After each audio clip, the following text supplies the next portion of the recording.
Hello everyone, welcome back to my channel. So, hari ini punya video saya mau buat macam style podcast, which is saya just duduk santai-santai and bercakap dengan kamu, give you guys information about mental health semua tu.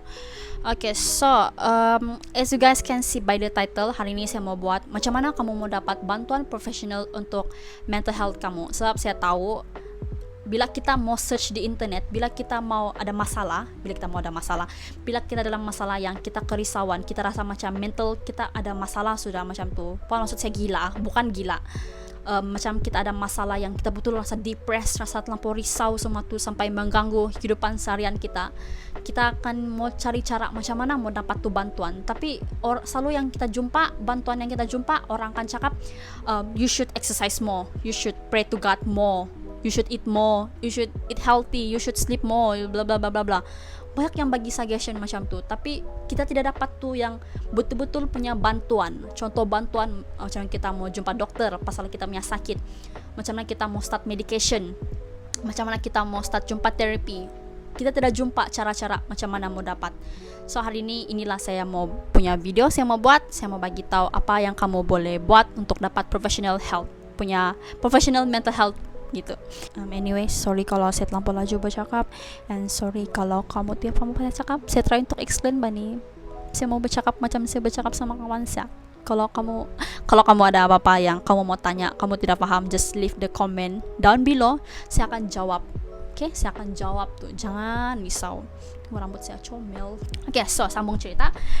So, tanda-tanda masalah kesehatan mental menurut Kementerian Kesehatan Malaysia.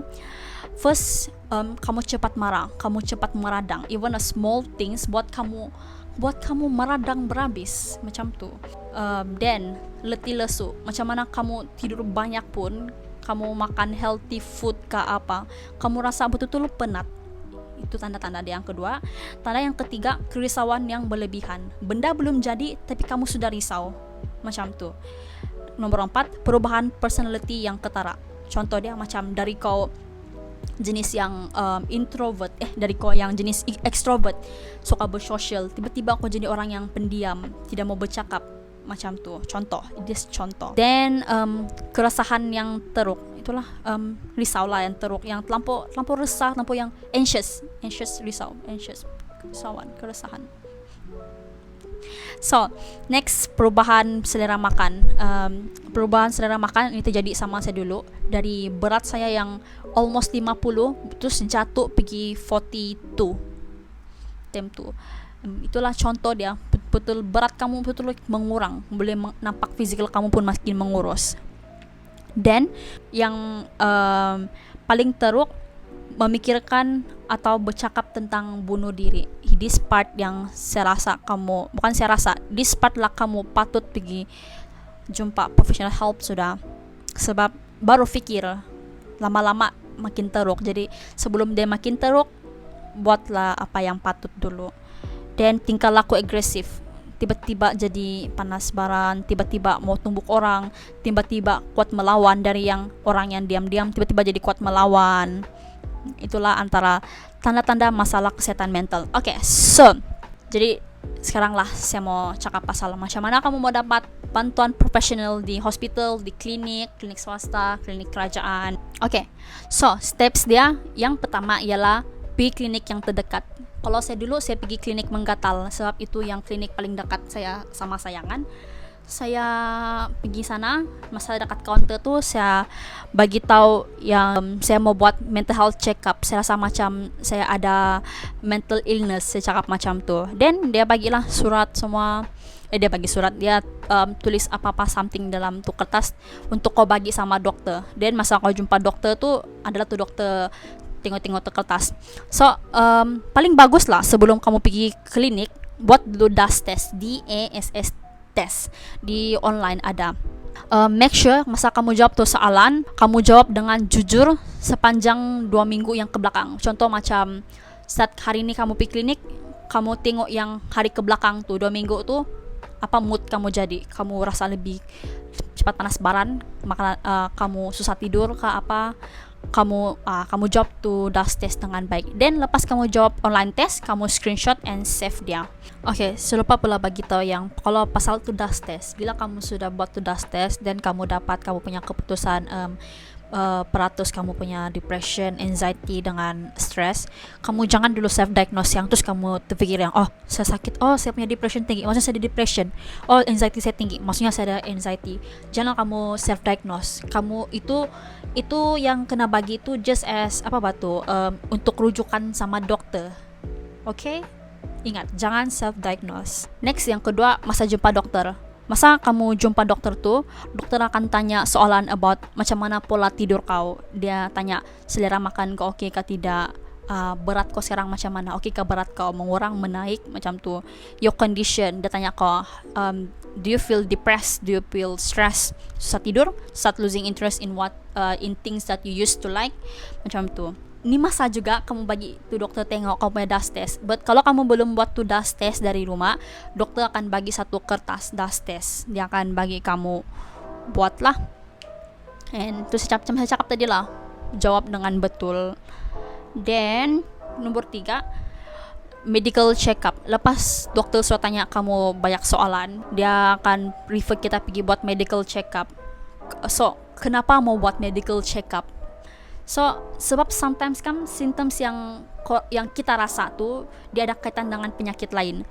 Contoh macam ada masalah thyroid kah, ada hormon terganggu kah, something, ada masalah jantung kah yang sampai jantung kita berdegup laju kah, saya merasa macam kena sakit jantung kah, semua tuh anemia kah, anemia semua tuh. Jadi in order for you to get the right treatment, is by betul-betul mau cek semua tuh. Dokter akan suruh kau pergi cek jantung kau, darah kau, kencing kau, buat X-ray. And kalau tidak silap saya, doang ada buat cek kahak juga tuh, untuk cek semua yang saya cakap tadi lah. Mata kod kau ada sakit jantung kah, kau ada tekanan darah tinggi kah, apa-apa. Sabtu mau buat medical check up. So lepas buat medical check up, bila ini yang keempat this time Q&A yang kedua. Bila sudah dapat keputusan check up and semua bagus, semua result kau oke, darah kau oke, jantung kau oke, tidak masalah apa-apa, dokter akan start tanya-tanya soalan yang lebih professional macam tu. So part sini dokter akan decide whether to give you medication or counseling. Part sesi Q&A ni kan, ya dokter akan tanya something yang lebih private, something yang lebih dalam. Banyak jenis soalan yang dalam yang kau tidak sangka pun dia akan tanya. Contoh dia macam apa yang kau rasa mentally, emotionally, kau rasa macam apa yang kau rasa? Kau rasa kau sakit kah? Kau rasa macam ada dengar suara-suara kah? Kau rasa macam kau ni mau mati kah? Kalau ada triggered warning, kau rasa macam itulah mentally, emotionally kau, apa yang kau rasa. Dan dia juga akan tanya family background kau. Contoh macam family kau ni supportive atau tidak. Masa kau budak-budak dulu kau pernah kena bully kah? Masa kau budak-budak dulu macam mana hidup kau? Family kau ni abusive kah? Ataupun even dorang akan tanya juga, dokter tu akan tanya juga personal question pasal kau punya personal relationship. Contoh macam relationship kau sama boyfriend ataupun girlfriend kau ataupun best friend kau. Dia akan tanya tuh, kau ada boyfriend, kau ada girlfriend, semua tuh. Dan kau mesti jawab ini dengan betul. Sebab di sinilah dokter mau tolong kau untuk refer kau pergi mana-mana yang patut. Ataupun soalan lain dia tanya, dari bila kau rasa macam tu, rasa depressed, ada tu suicidal thoughts, dokter akan tanya kau. Dia akan betul-betul selam lah kau punya history hidup kau untuk tolong kau. So yang kelima, cara dia kelima ni, dia it's either last or not, last but not least lah orang bilang. Dia akan refer kau either pergi psychiatric ataupun counselor, ataupun dua-dua. Kalau saya dulu saya pergi dua-dua, but saya punya counseling session just for satu kali aja, terus sudah pergi sudah. Yang saya masih teruskan ubat saya. So apa tuh psychiatrist? Ya, apa tuh psychiatrist? Psychiatrist ni adalah orang yang bagi ubat sama patient. Bila orang tuh sudah kena diagnose dia sakit apa, dia dapat depression kah atau sakit apa-apa yang dokter bagi, psikiatris yang boleh diagnose sama psikiatris yang boleh bagi obat. Dan psikiatris akan fikir macam mana mau tolong kau. Dia akan bagi kau obat ataupun bagi kau counselor saja. So psikiatris dia akan kasih start kau medication atau tidak. Tapi kalau kau tidak mau pun boleh juga, sebab itu kau punya kesusahan sendiri lah, kau punya keselesaan sendiri. Jangan paksa kalau kamu tidak mau obat. Sebab obat nih dia punya side effect, ada side effect dia yang tertentu. So once kau kena bagi tu obat, make sure untuk selalu makan tu obat, jangan skip. Untuk tu obat for the first 2 weeks kan, memang ada side effect dia tuh, ada mild punya side effect. Contoh simptom dia is mual-mual, menggigil, jantung berdegup laju ataupun pening. Jangan risau, memang tuh macam tuh. Sebab badan kita tengah menyesuaikan diri untuk terima tuh obat dalam badan kita kan. But kalau itu simptom yang saya cakap tadi masih lagi berlanjutan for more than 2 weeks or something, kamu perlu pergi balik ke klinik and bagi tahu apa yang kamu rasa itu, supaya nanti diorang takut yang tu obat tidak ngam sama kamu, atau takut yang tu obat tidak bagus untuk kamu macam tu.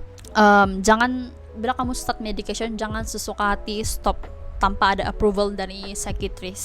Then for counselor akan bagi kamu cara-cara untuk tolong kamu punya kesusahan lah.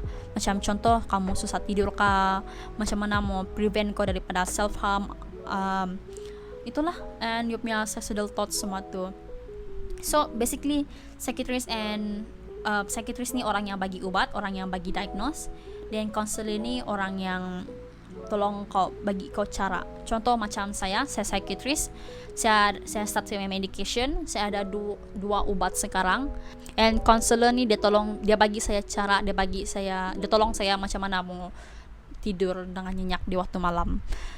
So itu aja yang saya mau bagi tahu nih hari, itu aja for my video. So if you guys have any question, or kamu ada mau tanya-tanya ke something, or yang kamu tidak paham dalam nih video saya, kamu komen jadi bawah, dan reply kamu punya komen satu-satu. Thank you sebab kamu stay sama saya sampai di akhir acara ini. Jangan lupa like, share, mana tahu ada orang yang memerlukan informasi ini, kamu sudah share, which is good. And comment kalau kamu ada soalan, kalau kamu mau bagi saya lah apa, kalau kamu ada apa-apa idea baru untuk video seterusnya, just comment down below. So itu aja dari saya. I really hope you guys doing well. I really hope you guys stay strong in whatever you've been through right now.